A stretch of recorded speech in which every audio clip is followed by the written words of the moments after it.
انسان سکون کی تلاش میں کیا کچھ نہیں کرتا۔ آج کل لوگ مری جا رہے ہیں کہ وہاں موسم کے لطف سے مالا مال ہوں۔ کوئی پربتوں کی کتاروں میں سکون تلاش کرتا ہے، کوئی عالی نصب کوٹھیوں میں سکون تلاش کرتا ہے، کوئی خوبصورت عورت کے پہلو میں سکون تلاش کرتا ہے، کوئی دولت کے انبار میں سکون تلاش کرتا ہے۔ اقتدار کی بچھی ہوئی مسندیں سکون آور سمجھی جاتی ہیں، لیکن پوچھ لو ان سب کو کہ سکون ہے؟ نہ عالی نصب کوٹھیوں میں سکون، نہ عظیم الشان بنگلوں میں سکون، نہ اقتدار کی بچھی ہوئی مسند پہ سکون۔ سکون بندہ وہاں سے ڈھونڈ رہا ہے جہاں سکون ہے ہی نہیں۔ کیسے سکون ملے گا؟ سکون باہر سے نہیں آتا، سکون کے سوتے تو اندر سے پوچھتے۔ وقتی طور پہ ان چیزوں سے کوئی تھوڑا سا دل بہل جاتا ہے، لیکن حقیقی سکون ان چیزوں سے نہیں۔ اقتدار مل گیا، دولت مل گئی، شہرت مل گئی، عزت مل گئی تو وقتی طور پہ جو ہے وہ خوشی ہوئی اور اس کو بندہ باز کا سکون سمجھ لیتا ہے، لیکن وہ سکون نہیں ہوتا، وہ وقتی ایک مسرت ہوتی ہے جو زائل ہو جاتی ہے۔ سکون کے سوتے اندر سے بھوکتے ہیں۔ میں مثال دیا کرتا ہوں کہ جتنی مرضی بارش برسے، کبھی بارش کے پانی سے کنواں نہیں بھرتا۔ اوپر سے جتنی مرضی بارش آئے، وہ چند قطرے پانی کے کنویں کے اندر آ جائیں گے۔ کنواں کیسے بھرتا ہے؟ نیچے سے جو سوتے پھوٹتے ہیں وہی کنویں کو مالا مال کرتے ہیں۔ اسی طرح سکون کے سوتے باہر سے نہیں اندر سے پھوٹتے ہیں، اور وہ دل سے پھوٹتے ہیں۔ اس لیے فرمایا الا بذکر اللہ تطمئن القلوب، اگر سکون ڈھونڈتے ہو اس کا نام جپو، تمہارے دکھی دل کو قرار آ جائے۔ تو سکون اس کی یاد میں ہے، سکون اس کے ذکر میں ہے۔ اور بعض عقل پرست لوگ کہتے ہیں کہ یاد کرنے میں، ذکر کرنے میں سکون کیسے ملے گا، جبکہ موجودہ سائنس نے اس بات کو تسلیم کیا ہے کہ جو الفاظ ہیں ان کے اثرات ہوتے ہیں۔ آپ پھول کا نام لیں تو طبیعت میں خوشی آئے گی کہ نہیں آئے گی؟ کسی اپنے عزیز دوست کا تذکرہ چھیڑ دیں، ماں کا تذکرہ چھیڑ دیں، باپ کی باتیں کرنے لگ جائیں تو طبیعت میں تسکین آئے گی۔ خوشبو کی باتیں چھیڑیں تو ماحول میں ایک خوشبو پھیل جائے گی۔ لیکن اگر کسی قریء المنظر شخص کی بات چھیڑ دیں، کسی ظالم کا تذکرہ چھیڑ دیں، کسی قتل کی کہانی کو چھیڑ کے بیٹھ جائیں، ظلم، جبر اور بربریت کسی بات کو چھیڑ کے بیٹھ جائیں، اثرات اس طرح کے ذہن میں مرتب ہو گئے۔ کسی پرانے دکھ کی بات چھیڑیں تو ان باتوں میں وہ دکھ تازہ ہو جائے گا۔ کسی خوشی کا تذکرہ کریں تو چہرے پہ مسرت پھیل جائے گی۔ دکھ زیادہ ہو جائیں، بات مدینے کی چھیڑتے ہیں، دکھ دور ہوں گے کہ نہیں ہوں گے؟ حضرت شیخ شبلی علیہ رحمہ بہت بڑے بزرگ گزرے ہیں۔ آپ معارف اسم ذات بیان فرما رہے تھے کہ اللہ کا نام لینے سے دل میں سکون آتا ہے اور دل کی کیفیت بدلتی ہے، من میں اجالے اور روشنیاں پیدا ہوتی ہیں۔ ابو علی سینا جو اس دور کا بہت بڑا فلسفی تھا، وہ اس مجلس میں موجود تھا۔ وہ کہنے لگا یہ آپ نے عجیب بات کہہ دی، اللہ تعالیٰ کی ذات تو مؤثر ہے لیکن نام میں کیا رکھا ہے؟ ہمارے جو فلسفی حضرات ہیں وہ ہر چیز کی 4 شکلیں بیان کرتے ہیں۔ ہر شے کی 4 شکلیں ہیں، ایک شکل خارجی، ایک شکل ذہنی، ایک شکل کتابی اور ایک شکل لفظی۔ مثال کے طور پہ ہم آگ لفظ بولیں، ایک آگ تو وہ ہے جو باہر روشن اور جل رہی ہے، اس میں ہاتھ لگائیں گے تو جل جائے گا ہاتھ۔ دوسری آگ وہ ہے جو زبان سے لفظ آگ ہم بول رہے ہیں۔ تیسرا، جب لفظ آگ کہیں گے تو دماغ میں اس کا تصور آئے۔ اور چوتھا، کاغذ کے اوپر آگ چھاپنے، اس کی تصویر بنا دیں تو یہ شکل کتابی ہو۔ اس میں اصل شکل جو ہے وہ اس کی شکل خارجی ہے۔ اس طرح وہ فلسفی حضرات کہتے ہیں کہ ہر شے کی 4 شکلیں ہیں. حقیقی شکل شکل خارجی ہی ہوتی ہے. آگ کہنے سے ہونٹ نہیں جلیں گے. کاغذ پہ آگ کی تصویر چھاپ دیں تو اس سے کاغذ جل نہیں جائے گا. آگ کا تصور کرنے سے ذہن جلے گا نہیں، لیکن وہ جو خارج میں آگ موجود ہے اس میں ہاتھ لگائیں گے، اس کے قریب جائیں گے تو ہاتھ بھی جلے گا اور آپ کو تپش اور حدت کا احساس بھی ہوگا. تو وہ خارجی جو اس کی صورت ہے وہی اس کی صورت اصلی ہے، باقی اعتباری صورت. تو وہ کہتے ہیں اللہ کی ذات تو مؤثر ہے، لیکن نام کہنے سے، نام لینے سے کیا ہوگا؟ تو حضرت شیخ شبلی علیہ رحمہ نے ابو علی سینا کو سمجھایا کہ نہیں میاں، نام میں بھی اثر ہوتا ہے، نام میں بھی تاثیر ہوتی ہے. وہ کہنے لگا نہیں، مؤثر تو صرف صورت خارجی ہوتی. لہذا میں اس بات کو تسلیم کرنے کو تیار تھی. ضد میں آ گیا. میں نے عرض کر دیا کہ بزرگوں کا ایک اپنا طریقہ ہوتا ہے. تو حضرت شیخ شبلی تھوڑا سا غصے میں آ گئے اور فرمانے لگے ابو علی سینا، میں تیرے سے کیا بات کروں، تو گدھا ہے. اس کے سرخیاں آگی چہرے تھے، غصے سے لال میلا ہو گیا. مجھے گدھا کہا بڑی مجلس میں، اتنا بڑا فلسفے کا امام، زمانہ میرے نام کا معترف، اتنی کتابیں میں نے لکھی. تو حضرت شیخ شبلی مسکرا پڑے، فرمانے لگے دیکھا نا، گدھے کے نام سے تیرے چہرے کا رنگ بدل گیا. تو کہا جب گدھے کے نام میں اتنا اثر ہے کہ تیرے چہرے کا رنگ بدل سکتا ہے، تو کیا اللہ کا نام لینے سے دل کا رنگ نہیں بدل سکتا؟ تو اس کا نام لوگے تو دل بدلے گا اور دل قرار پائے گا، دل کو نور نصیب ہوگا، دل کو اجالا ملے گا اس کے بابرکت نام لینے سے. اس لیے جب زبان سے بندہ اللہ اللہ کہتا رہتا ہے تو اس کے اثرات اس کے دل پر مرتب ہوتے ہیں، اور کثرت سے ذکر کرنے والا شخص اس کا دل پر نور ہو جاتا. بلکہ ہم نے تو تصوف کی کتابوں میں پڑھا ہے، جب کوئی شخص ایک مرتبہ اللہ کہتا ہے، اللہ تعالیٰ اس کی طرف نظر رحمت سے دیکھتا ہے، اور جس کی طرف اللہ تعالیٰ نظر رحمت سے دیکھ لے اس کے 70 گناہ جل کے راکھ ہو جاتے. اور جس نے اٹھتے بیٹھتے چلتے پھرتے وظیفہ یہی رکھا، پھر اس کے من میں کتنے اجالے اتریں گے، کتنی روشنیاں اس کو نصیب ہوں گی. تو کہا یا ایھا الذین آمنوا اذکروا اللہ ذکرا کثیرا، اے ایمان والو اپنے رب کا کثرت سے ذکر کرو. اور میرے اور آپ کے آقا و مولا حضور نبی رحمت صلی اللہ علیہ وآلہ وسلم نے ارشاد فرمایا، اللہ کا ذکر اس انداز سے کرو کہ لوگ تمہیں مجنون کہیں یہ تو پاگل ہو گیا. بلکہ ایک روایت امام طبرانی نے بیان فرمائی ہے کہ اللہ کا ذکر اس طرح کرو کہ منافق تمہیں تانا دیں کہ ریاکاری کر رہے. اس انداز کے ساتھ تم اس کا ذکر کرو.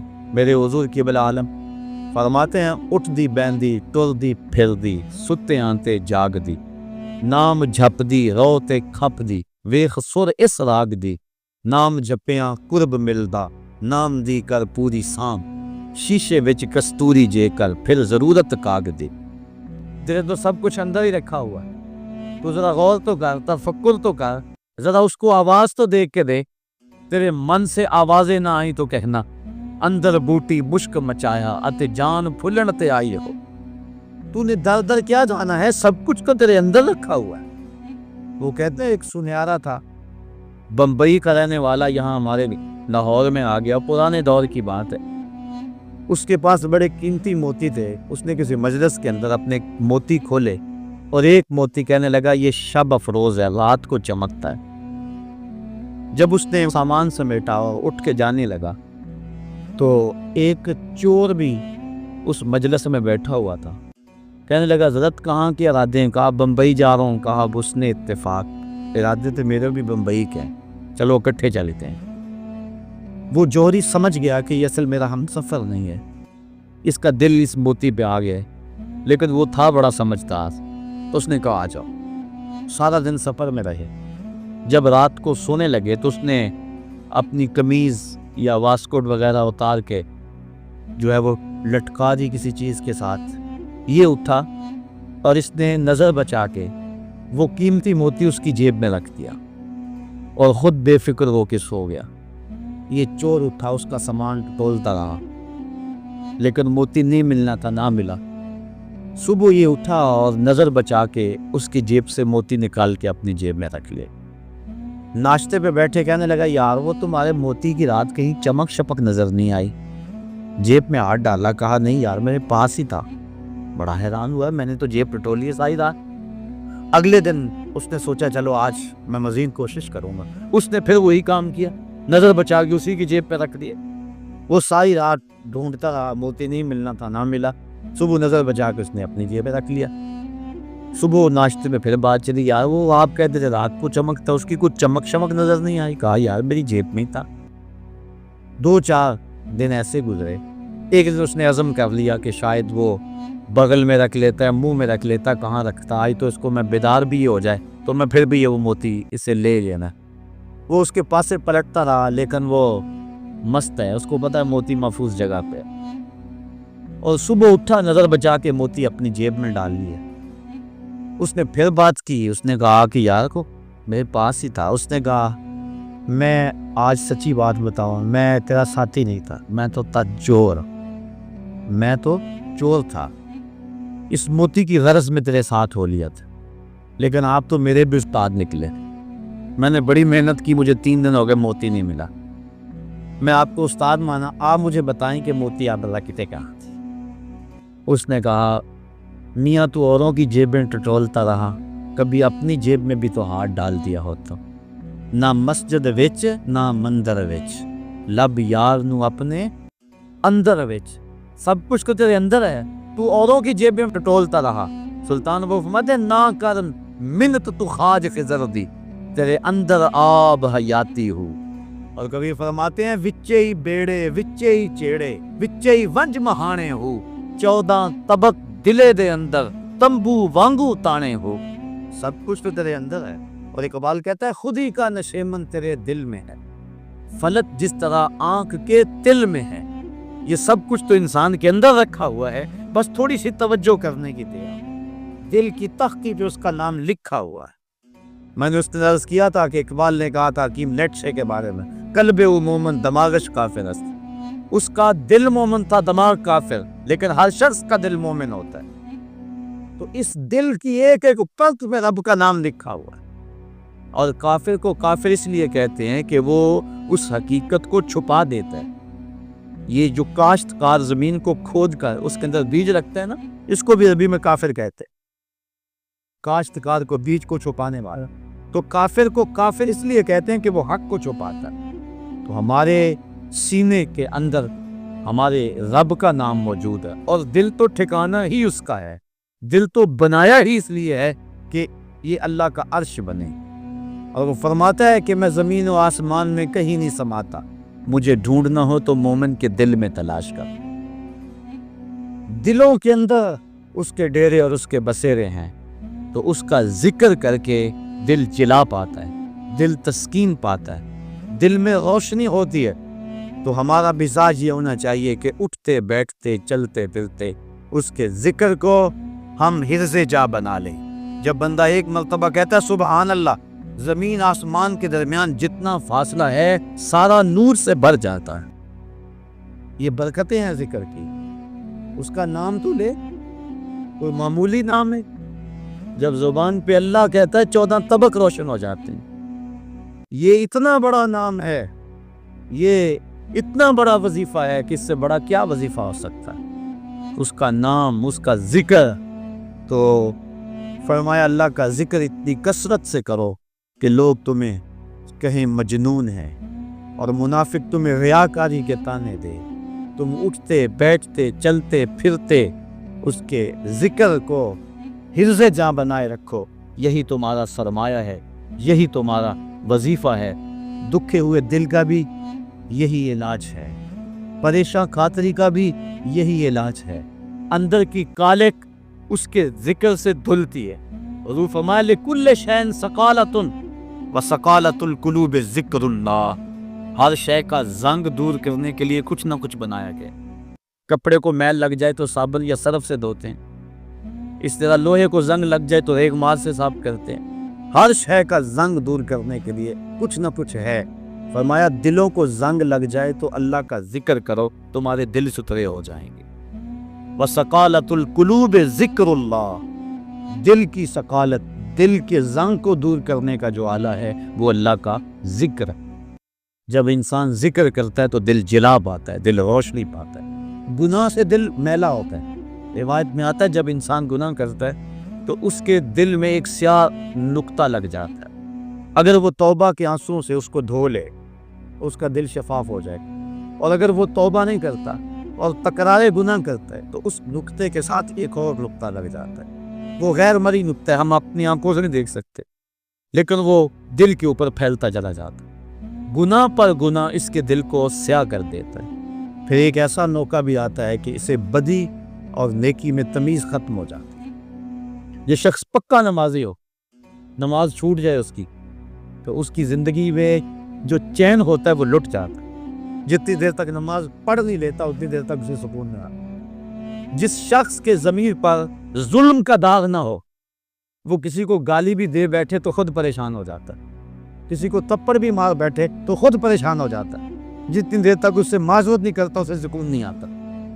اسی طرح اللہ تعالیٰ نے یہ دل کو پاک پیدا کیا، یہ ہم نے آپ اس کو گندا کیا۔ نفس پلیت پلیت چا کیتا، اساں اصل پلیت تا نہ سے، نفس نے ہمیں پلیت کر دیا، ہم تو پاک آئے تھے، ستھرے آئے تھے۔ اور میاں صاحب علیہ رحمہ فرماتے ہیں چٹی چادر پھمنا والی تے داغ نہ لاویں جڑیاں، پھر نہ آکھی حشر دہاڑے حال ربا کی بنیا۔ تو یہ چٹی چادر ہے بالکل، تو اس کے اوپر کہیں داغ نہ لگا بیٹھ، اور اگر اس کے اوپر داغ پہ داغ لگ جائیں اور دل سیاہ ہو جائے تو پھر حق و باطل کی تمیز ختم ہو جاتی ہے۔ پھر گناہ پہ گناہ کرے اسے فتح نہیں ہوتا، کیونکہ جو پہلے ہی داغ دار چادر ہو ایک اور دھبا لگ جائے گا تو کوئی پریشانی نہیں ہو۔ چٹی چادر پہ معمولی سا داغ بھی لگے گا تو ہر ایک کو نظر آئے گا، محسوس کیا جائے گا کہ یہ داغ لگا ہوا ہے۔ اس لیے گناہ کرنے کا جو شخص مزاج بنا لیتا ہے اس کے لیے گناہ مشکل نہیں رہتا، بلکہ روایت میں آتا ہے کہ جب مومن گناہ کرتا ہے تو اس کی حالت یہ ہوتی ہے جس طرح بہت پہاڑ کے نیچے آ گیا کہ ابھی اوپر سے وہ گر جائے اور اسے کچل دے گا۔ اور منافق جب گناہ کرتا ہے تو وہ یوں محسوس کرتا ہے جس طرح جو ہے مکھی بیٹھی تھی اور اس نے اس کو اڑا دیا۔ تو ہم دیکھیں کہ ہمارا دل کہیں اتنا سیادت ہی ہو گیا، اللہ کے حکموں کو توڑے ہمیں پرواہ نہ ہو، نماز چھوڑے ہمیں پرواہ نہ ہو، آنکھ بھٹک رہی ہو ہمیں پرواہ نہ ہو، خیال بہہ رہا ہو ہمیں پرواہ نہ ہو، زبان گند بول رہی ہو ہمیں پرواہ نہ ہو، ذہن غلط سوچ رہا ہو ہمیں پرواہ نہ ہو، کسی پہ ظلم جبر کا بازار گرم کیے ہوئے ہوں، کتنوں کے دل توڑ رہے ہوں، کتنوں کو ستا رہے ہوں اور پھر بھی چین کی نیند سو جائیں، پھر اس کا مطلب یہ ہے دل سیاہ ہو گیا کہ کسی کو دکھ دے کر بھی دکھ نہیں ہوتا، کسی کو اذیت دے کر بھی تکلیف نہیں ہوتی، کسی کا مال لوٹ کر خون پی کر بھی آرام سے یہ سو جاتا ہے۔ یہ ہے اس کی کیفیت، تو پھر دل سیاہ ہو گئے۔ اب اس دل کی سیاہی کیسے مٹے گی؟ توبہ کے پانی سے۔ جب اشک ندامت گرتا ہے تو دل کے میل دھو دیتا ہے۔ اور دوسرا وَسَقَالَةُ الْقُلُوبِ ذِكْرُ اللَّهِ، اور دلوں کی ثقالت، دلوں کا زنگ اللہ کے ذکر سے اترتا ہے، تو جب اللہ کا ذکر کثرت سے کرے گا تو اس کو تسکین کی دولت نصیب ہو جائے گی۔ تو اللہ فرماتا ہے الا بذکر اللہ تطمئن القلوب، سن لو دلوں کی طمانینت اس کے ذکر میں ہے۔ اور فرمایا کچھ رجال ایسے ہیں، کچھ اللہ کے بندے ایسے ہیں کہ اللہ کا ذکر اس انداز میں کرتے ہیں کہ بیع و شراء اور تجارت ان کو اللہ کے ذکر سے روکتی نہیں، یعنی وہ کام بھی کر رہے ہوتے اور ذکر بھی کر رہے ہوتے۔ حضرت شاہ نقشبند بخاری علیہ رحمہ آپ فرماتے ہیں میں نے منام ایک شخص کو دیکھا 70,000 دراہم کا کاروبار کر رہا تھا۔ میں حیران ہو گیا کہ یہاں آ کر اتنا بڑا کاروبار، لیکن جب میں نے غور کیا تو اس کا دل ایک لمحے کے لیے بھی رب کی یاد سے غافل نہیں تھا۔ اور میں نے ایک شخص کو کعبۃ اللہ کا طواف کرتے دیکھا، لیکن اس کا دل رب کی یاد سے غافل تھا۔ تو دل کا اس کے ساتھ لگ جانا اور ایک لمحے کی غفلت کا طاری نہ ہونا، یہ حقیقت ذکر ہے اور یہ مومن کا مطلوب ہے۔ وہ ایک لمحہ بھی جو ہے وہ اپنے رب سے غافل نہیں ہوتا۔ غفلت اس کی موت ہے، غفلت ہوگی تو شیطان آئے گا، غفلت ہوگی تو وسوسہ آئے گا، غفلت ہوگی تو گناہ سازد ہوگا، لہذا وہ غافل ہی نہ ہو۔ اور مرشد باہو اس لیے کہہ گئے کہ جو دم غافل سو دم کافر، کوئی لمحہ غفلت میں گزرے نہ، تم ایک ایک لمحہ اپنے رب کی یاد میں رہو۔